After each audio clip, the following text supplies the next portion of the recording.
সময়ের স্রোতে হারিয়ে গেলেও সৃষ্টি ও অভিনয় আজও অমলিন দুই কিংবদন্তি।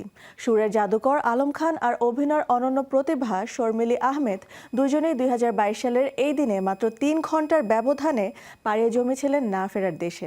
কিন্তু তাদের গান, অভিনয় আর অসামান্য অবদান আজও সমানভাবে বেঁচে আছে দর্শক শ্রোতার হৃদয়ে। বাংলা সংস্কৃতির উজ্জ্বল দুই নক্ষত্রের চতুর্থ প্রয়াণ দিবসে শোবিজ টুনাইট তাদের স্মরণ করছে গভীর শ্রদ্ধায়।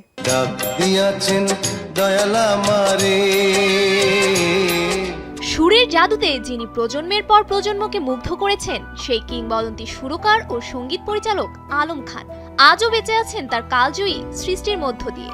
জীবনের গল্প আছে বাকি অল্প, ডাক দিয়াছেন দয়াল আমারে কিংবা ওরে নীল দরিয়া, এমন অসংখ্য জনপ্রিয় গান বাংলা চলচ্চিত্রের সঙ্গীত ভান্ডারকে করেছে সমৃদ্ধ। 1963 সালে রবিন ঘোষের সহকারী হিসেবে তালাশ চলচ্চিত্রে কাজ শুরু করে 1970 সালে কাজ কাটা হিরে সিনেমার মাধ্যমে স্বাধীনভাবে সঙ্গীত পরিচালনার দায়িত্ব নেন তিনি।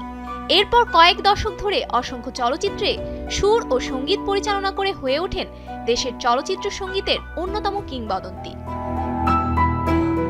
অর্জনের খাতায় রয়েছে সুরকার হিসেবে একবার এবং সঙ্গীত পরিচালক হিসেবে 6 বার জাতীয় চলচ্চিত্র পুরস্কার। তবে এত সাফল্যের মাঝেও তার আক্ষেপ ছিল, রোমান্টিক গানে নিজের সামর্থ্য পুরোপুরি তুলে ধরার সুযোগ পাননি। 1944 সালে সিরাজগঞ্জের বানিয়াগাতি গ্রামে জন্ম নেওয়া গুণী শিল্পী 2022 সালের এই দিনে পাড়ি জমান না ফেরার দেশে। কিন্তু তার সুরে বাঁধা গান আজও সঙ্গীত প্রেমীদের হৃদয়ে সমানভাবে অনুরণিত হয়।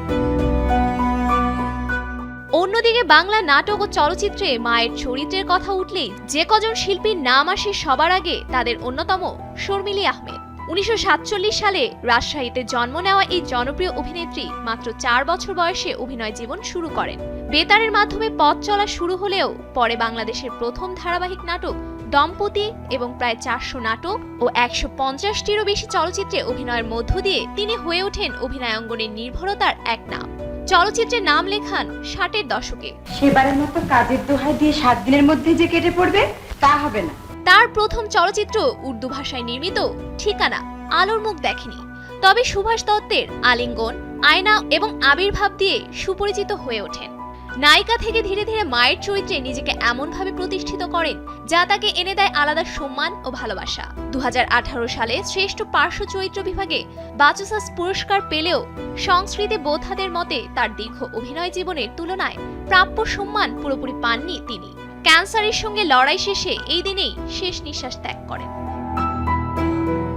সুর থেমে গেছে, নিভে গেছে অভিনয়ের আলো। একই দিনে দুই কিংবদন্তির প্রয়াণ বাংলাদেশের সংস্কৃতি ও শোবিজ অঙ্গনের জন্য হয়ে আছে অপূরণীয় এক ক্ষতি।